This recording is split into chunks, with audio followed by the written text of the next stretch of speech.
KM 50 akan terus untuk kita usut, karena KM 50 ini merupakan satu tragedi luar biasa. Saya sudah sampaikan pada saat terjadinya KM 50, kalau sekali KM 50 dibiarkan, maka akan terulang lagi KM 50 yang lain. Kami tidak akan diam, KM 50 akan terus kami kejar, dan orang yang paling bertanggung jawab dalam peristiwa KM 50 adalah Jokowi. Sebelum terjadinya peristiwa KM 50, bagaimana Jokowi mengerahkan Kopsus, Komando Operasi Khusus ke Petamburan, lengkap dengan persenjataannya untuk nakut-nakuti saya dan keluarga. Itu sudah pengkondisian. Kemudian bagaimana seorang Pangdam Jaya sebelum kejadian menantang-nantang FPI di Monas dan mengancam-ngancam saya. Begitu juga bagaimana seorang Kapolri ketika itu, Idham Aziz, dengan Kapolda ketika itu luar biasa, mengancam dengan ancaman yang luar biasa sebelum terjadi peristiwa KM 50. Semua itu merupakan cipta kondisi, seolah-olah saya dan FPI adalah orang yang kelompok berbahaya, sehingga kalau ke depan dibunuh ya nggak apa-apa, namanya juga orang berbahaya. Begitu opini terbentuk bahwa FPI ini berbahaya, Habib Rizik berbahaya, barulah terjadi peristiwa KM 50. Artinya supaya apa? Supaya kalau sayanya terbunuh atau FPI-nya, laskarnya terbunuh, orang akan menganggap biasa. Ini kan orang-orang keras, ini orang ekstrim, ini memang orang berbahaya. Jadi kita kondisi semacam ini sudah jadi drama sinetron yang sering dimainkan oleh rezim Jokowi. Assalamualaikum warahmatullahi wabarakatuh. Bismillah walhamdulillah wassalatu wassalamu ala rasulillah wa ala alihi wa sahbihi wa mawalah. Terima kasih kepada para habaib, para alim ulama, para tokoh, para kiai yang pada kesempatan hari ini telah menghadiri haul 6 syuhada, sekaligus juga haul ibunda saya tercinta Syarifah Sidah binti Alwi Muhammad bin Zain Attas yang wafat pada tanggal 2 Desember tahun 2012, dan istri saya yaitu almarhumah Syarifah Fadlun binti Fadil bin Yahya yang wafat tanggal 16 Desember tahun yang lalu. Jadi para syuhada maupun sahibul hol dari saya punya ibunda maupun istri, semuanya memang wafat pada bulan Desember. Karena itu pada hari ini kita lakukan haul, sekaligus mudah-mudahan diterima oleh Allah Subhanahu wa Ta'ala, karena memang yang paling membahagiakan orang-orang yang sudah meninggal dunia adalah tatkala mereka diziarahi dan didoakan. Kita semua kelak akan merasakan itu. Pada saat nanti kita sudah meninggal dunia, betapa senang ruh kita. Pada saat ada yang kirimkan doa kepada kita, ada yang ziarah ke kita, memberikan salam kepada kita, terus duduk berdoa, yaitu di pusara kita, itu akan menjadi hal yang sangat menyenangkan bagi alam arwah. Mudah-mudahan insyaallah kita yang telah menyenangkan para arwah pada kesempatan hari ini, yang tadi juga kita sudah doakan untuk orang-orang tua kita, keluarga kita, guru kita yang telah mendahului kita, kelak kita semua juga akan disenangkan oleh Allah Subhanahu wa Ta'ala. Kemudian terima kasih juga kepada para penceramah tadi yang sudah menyampaikan ceramahnya, baik tentang syuhada maupun lainnya. Apakah itu tadi yang disampaikan oleh Kiai Haji Ahmad Sobri Lubis yang luar biasa mendorong kita untuk selalu menancapkan niat agar mendapatkan mati syahid dari Allah Subhanahu wa Ta'ala.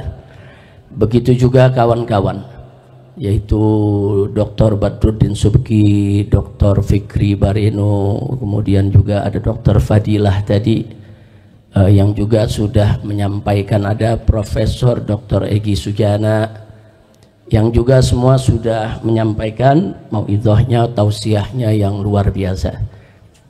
tidak juga lupa Al-Habib Hamid, begitu juga Habib Zaki yang duduk di sebelah kanan dan kiri saya, yang bukan saja memberikan motivasi kepada segenap jamaah, tapi juga sekaligus mengikrarkan kembali semangat beliau-beliau untuk tetap istiqamah berjuang mencari ridha Allah dan Rasulullah sallallahu alaihi wasallam.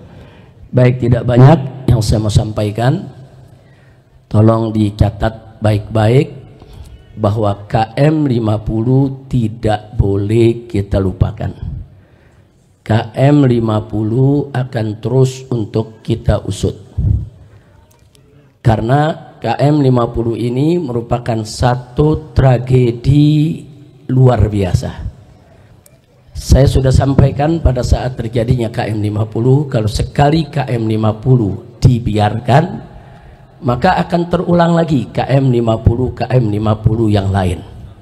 Nah, buktinya sekarang kita lihat berapa banyak orang-orang yang dibunuh oleh polisi, tapi kemudian begitu siaran pers disiarkan, orang tersebut katanya melawan, bawa senjata, polisi terpaksa. Nah, akhirnya yang terjadi persis seperti KM50. Sudah korbannya diculik, disiksa, dibunuh, difitnah.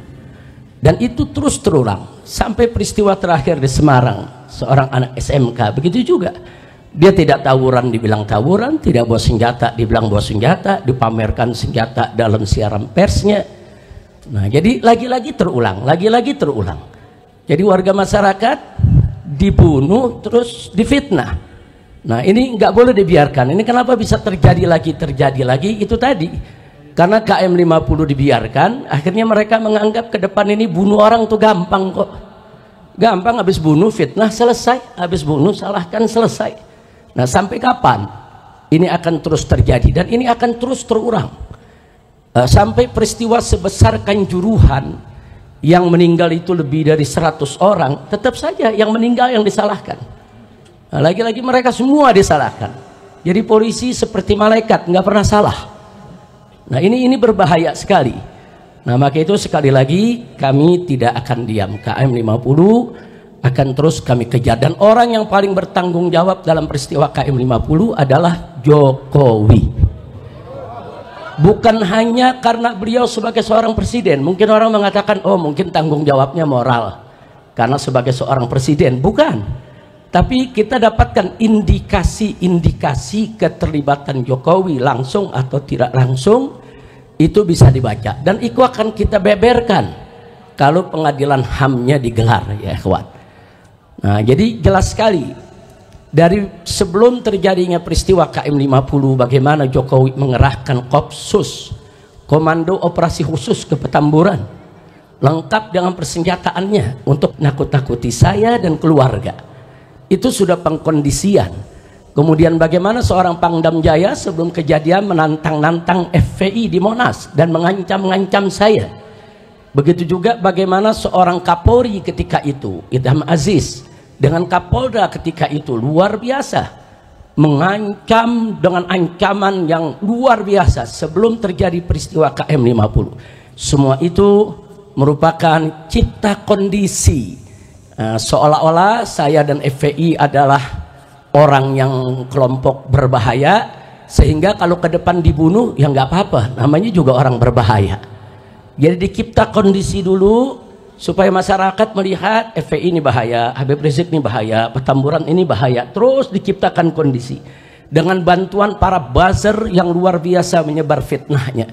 Begitu opini terbentuk bahwa FPI ini berbahaya, Habib Rizik berbahaya, barulah terjadi peristiwa KM50.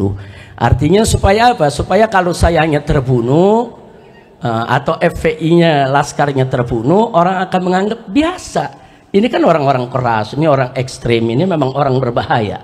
Jadi kita kondisi semacam ini sudah jadi drama sinetron yang sering dimainkan oleh rezim Jokowi.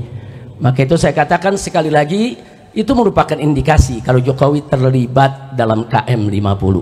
Nah, tidak sampai di situ. Begitu terjadi KM50, Jokowi lah yang pertama kali menyatakan bahwa polisi sudah berbuat benar, masyarakat jangan melawan. belum ada investigasi, belum ada pemeriksaan, belum ada penelitian, tiba-tiba sudah membuat pernyataan kalau Laskar di KM 50 itu yang salah. Sementara polisi yang membantainya itu benar, sedang menjalankan tugas. Nggak layak Presiden memberikan pernyataan semacam itu sebelum dilakukan pemeriksaan, kecuali kalau memang Presidennya terlibat dan yang mengatur semua itu, pantas saja memberikan pernyataan seperti itu. Tidak sampai di situ, tatkala banyak masyarakat termasuk DPR meminta dibentuknya yaitu tim independen untuk investigasi KM 50, justru Jokowi yang menolak. Kenapa harus menolak? Kalau tidak terlibat nggak usah ditolak, mestinya investigasi itu dilakukan sejak awal kali kejadian. Nah, jadi di sini sekali lagi kalau saya katakan Jokowi adalah orang yang paling bertanggung jawab, bukan hanya karena Jokowi itu sebagai presiden, tapi ada indikasi-indikasi yang menunjukkan keterlibatannya. Termasuk 3 hari sebelum kejadian KM 50 di tempat ini, di markas syariat ini, tadi diceritakan oleh Dr. Fadilah, bagaimana saya berkumpul dengan sekumpulan jurnalis, kemudian tahu-tahu ada drone yang merekam semua kegiatan kami. Begitu kita kejar itu drone, ternyata yang memainkan drone itu adalah 3 anggota BIN. Dan ini bukan fitnah, bukan, kami rekam semua. 3-3-nya punya kartu anggota BIN resmi. Yang satu juga punya kartu anggota sebagai jurnalis, yang satu sebagai mahasiswa, yang satu lagi sebagai anggota TNI. 3-3-nya punya kartu anggota BIN secara resmi. Mereka memakai mobil dengan nomor plat palsu, dan semuanya kita tangkap, mobil-mobilnya kita tangkap, kita interogasi, kita rekam, bahkan sampai data-data yang ada di komputer mereka kita sedot, kita ambil itu datanya. Ternyata ya, di dalam laptop yang mereka bawa ada operasi D5 yang saya menjadi targetnya. 3 hari sebelum peristiwa itu. Artinya apa? Ini anggota BIN ini menunjukkan adanya keterlibatan instansi negara, badan intelijen negara.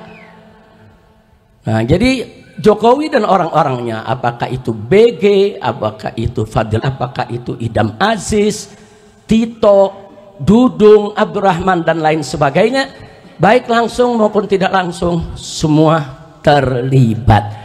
Dan kami akan kejar mereka ya kawan, secara hukum, baik dari dunia sampai akhirat.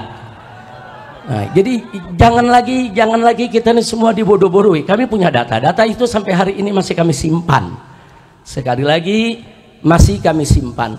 Adapun pemeriksaan Komnas HAM, saudara, secara umum ya ada bagusnya. Tapi lucunya semenjak Komnas HAM itu bekerja sampai hari ini, Komnas HAM tidak pernah menanyakan saya, memanggil saya, meminta keterangan dari saya, baik secara lisan maupun secara tulisan. Padahal peristiwa KM 50 target utamanya adalah saya. Jadi dari mulai Komnas HAM bekerja sampai hari ini, Komnas HAM tidak pernah menanyakan saya sepatah kata pun juga. Ada apa? Mestinya kalau Komnas HAM itu profesional, dia harus menanyakan. Justru target utamanya mesti ditanya, kenapa, ada apa. Nah, tapi ternyata sama sekali tidak. Nah, karena itu sekali lagi saya tidak ingin bicara panjang lebar di sini, tapi terlalu banyak nama-nama yang terlibat, saudara, dan semua kita catat.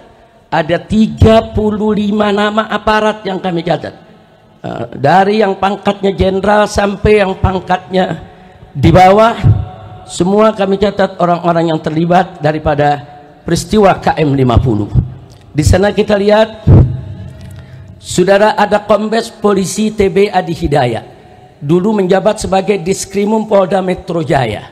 Ini yang memberikan surat tugas untuk terus menguntit saudara saya sekeluarga. Surat tugasnya resmi yang menandatangani orang ini. Orang ini sama sekali tidak dipecat, bahkan pangkatnya dinaikkan. Sekarang sudah dapat bintang. Nah, kemudian masih ada lagi AKBP Handik Zusen, baru 3 hari yang lalu pangkatnya juga dinaikkan di Polda Metro Jaya. Kemudian masih ada AKBP Widi Irawan, saudara. Ini yang diduga yang menjadi supir mobil Land Cruiser hitam. Masih ada AKBP Rulian Sauri. Ini yang diduga melakukan pemindahan jenazah daripada 6 laskar. Kemudian masih ada Ibda Muhammad Yusmin Ohorela. Ini yang diduga sebagai algojo eksekutor daripada KM 50. Masih ada Bribka Faisal Kasbi Alea. Ini juga termasuk eksekutor. Masih ada Bribka Adi Ismanto. Masih ada Bribka Guntur Pamungkas. Masih ada Bribtu Fikri Ramadan Tawainellah dan lain sebagainya. Bahkan secara sistematis para buzzer digerakkan untuk membenarkan tindakan polisi dan menyalahkan daripada para syuhada KM 50. Bahkan ada buzzer yang kirim rangkaian bunga mengucapkan selamat kepada Polda Metro Jaya atas berhasilnya membunuh 6 laskar. Ini semua kita rekam dan semua kita catat. Nama-nama orangnya ada, saudara, foto-fotonya semua ada. Jadi kita tinggal tunggu waktu yang tepat untuk kita seret mereka semua ke pengadilan HAM. Nah, jadi sekali lagi saya tidak bisa bacakan semua nama-nama yang ada, tapi nama-nama tersebut tidak akan pernah kita lupakan. Dan alhamdulillah mobil yang dipakai oleh para syuhada ketika mereka ditembaki, mobilnya ada di depan sana, Anda udah lihat dibangun museum. Di situ ada mobil yang digunakan oleh para laskar dan itu menjadi barang bukti. Jadi sengaja kita simpan sebagai barang bukti. Begitu nanti pengadilan HAM digelar, maka ini merupakan salah satu bukti barang yang harus ditunjukkan di pengadilan. Tidak sampai di situ. Kalau kita bicara novum, tadi sudah dibahas oleh Dr. Fadillah, perlu kita ketahui novum yang kita punya sebetulnya bukan hanya CCTV KM 50, tapi tidak jauh dari pintu tol Kerawang Timur ada sebuah hotel, yaitu Novotel. Hotel tersebut saudara juga punya CCTV yang merekam aksi penembakan para aparat terhadap 6 syuhada kita. Tapi hotel tersebut kemudian didatangi oleh para aparat dan CCTV-nya semua disita. Jadi CCTV milik hotel, CCTV milik KM 50 semua adalah bukti kuat tentang terjadinya pembantaian. Tidak betul kalau laskar melawan, tidak betul ada peristiwa saling tembak menembak. Tapi insya Allah satu saat kita akan dapatkan semua CCTV tersebut untuk kita bisa seret semua yang ada. Dan subhanallah, Allah maha adil ya ikhwan. Allah maha adil. Ternyata tidak kurang dari 7 orang yang terlibat dalam pembantaian KM 50 adalah anggota Satgasus Merah Putih Sambo. Resmi saudara masuk, termasuk yang tadi saya sebutkan namanya, yaitu Hadik Yusen. Itu juga termasuk anggota Satgasnya Sambo dan dia adalah komandan daripada para pembantai KM 50. Nah, jadi sekali lagi kami sudah dapat itu nama semua, kami sudah dapat berbagai macam keterangan yang tidak kami bisa sebutkan pada saat ini, tapi kami akan ungkap pada saatnya begitu digelar pengadilan HAM untuk KM 50 insya Allah. Bahkan Sambo sendiri dengan Henry Kurniawan. Henry Kurniawan ini saat itu pangkatnya irjen polisi keturunan Cina. Dia ditugaskan oleh Sambo sebagai ketua provos yang memeriksa kasus KM 50. Tapi lucunya dia sebagai ketua provos tapi ikut siaran pers bersama Kapolda Metro Jaya dan bersama Dudung ikut-ikutan memamerkan senjata-senjata barang-barang bukti palsu, saudara. Mestinya provos itu memeriksa, bukan provos itu malah ikut meloloskan barang-barang bukti palsu yang ada. Tapi akhirnya yang bersangkutan ketangkep terlibat dalam kasus Sambo, dan di pengadilan dia ngaku bahwa CCTV KM 50 dia yang sapu bersih semuanya. Dan Sambo pun dalam pengadilan saat ditanya oleh jaksa juga mengaku, ya dia terlibat untuk membersihkan CCTV yang ada di KM 50. Jadi ini karamah syuhada. Allah bongkar ya kawan. Sambo dan pasukannya yang terlibat, mereka pikir saudara mereka akan bisa bersembunyi selamanya, ternyata Allah ciptakan ada peristiwa bagaimana Sambo dan kawan-kawan membunuh yaitu salah satu daripada anggotanya, dan akhirnya di pengadilan semua terbongkar. Nah, karena itu kepada Bapak Kapolri kita ingatkan sekali lagi janjinya di depan DPR MPR yang siap mengupas kembali kasus KM 50 kalau ada novum baru. Novum barunya sudah ada, Pak. Tinggal Bapak mau proses atau tidak, itu saja.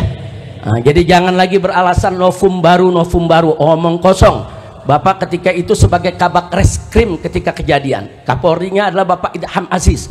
Bohong kalau Bapak tidak tahu CCTV 50 itu disingkirkan. Bohong kalau Kapolri itu tidak tahu kalau CCTV itu merupakan novum baru yang sampai hari ini belum pernah yaitu diajukan ke pengadilan. Jadi saya minta Pak Kapolri nggak usah main-main lah, jangan main kucing-kucingan lagi, Pak, jangan. Nanti ujung-ujungnya Bapak akan terlibat langsung ataupun tidak langsung di dalam menyembunyikan kejahatan daripada anak buah Bapak sendiri. Yang terakhir saudara, saya prihatin, saya sedih karena kabinet yang dibentuk oleh Bapak Presiden Prabowo saat ini masih bau anyir darah KM 50. Karena orang-orang yang tadi saya sebutkan, saudara, sebagian ditarik ke kabinet yaitu Pak Prabowo. Kita bisa lihat BG dijadikan Menko Polkam, masih ada Pak Tito di sana, masih ada Dudung, saudara. Nah, kok bisa orang-orang yang bermasalah ini ditarik untuk duduk di kabinet?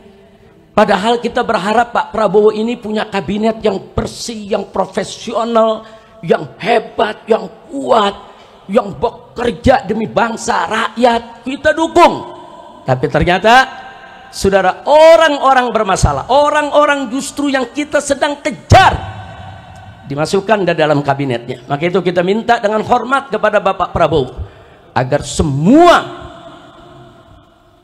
oknum yang ada di dalam kabinet Bapak, baik yang diduga kuat terlibat korupsi atau terlibat judi online atau terlibat pembantaian warga sipil atau terlibat di dalam perusakan demokrasi di Indonesia, tolong diresafel, Pak, tolong diberhentikan, tolong dibersihkan kabinet Bapak agar seluruh bangsa Indonesia, para habaib dan kiai menjadi bulat untuk mendukung Bapak, bulat untuk menyokong Bapak, bulat untuk membantu Bapak memimpin Indonesia sehingga Indonesia bisa adil, makmur dan sejahtera.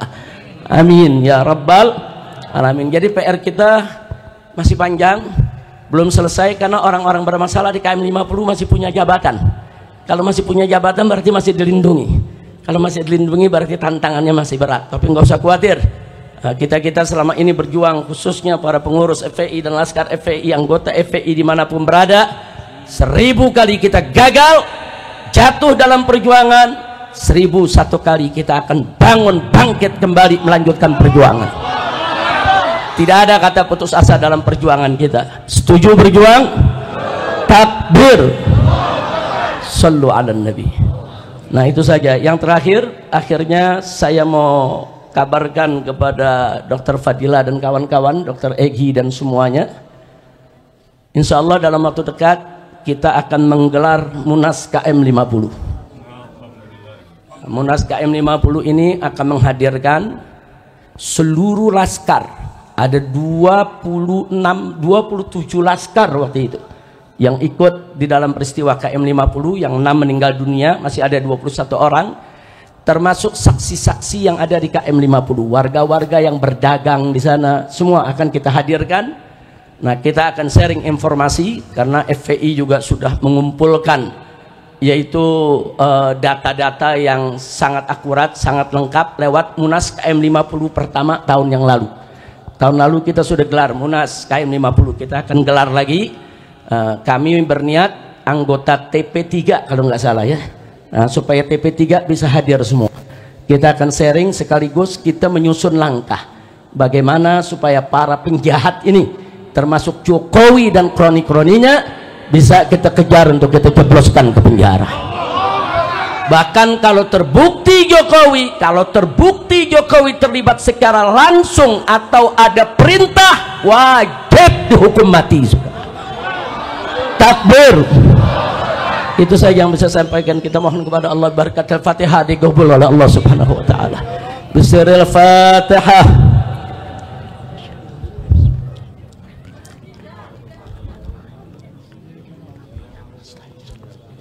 Siratal ladzina. Amin. Ya Rahman Rahimin, Ya Rahman Rahimin, Ya Rahman Rahimin. Allahumma salli Islam al-muslimin wa a'izz al-muslimin wa kafir al-musyrikin. Allahumma aslih man fi Islam al-muslimin wa ahlik man fi halaki Islam al-muslimin. Allahumma salli bi hadhihi man adila fi bilad al-muslimin 'amma برحمتك يا رحمن الرحيم يا رحمن الرحيم يا من فضل المسلمين ربنا اتنا في الدنيا حسنه وفي الاخره حسنه وقنا عذاب النار ربنا تقبل منا انك انت السميع العليم وتب علينا انك انت التواب الرحيم وصلى الله على سيدنا محمد النبي وعلى اله وسلم والحمد لله رب العالمين.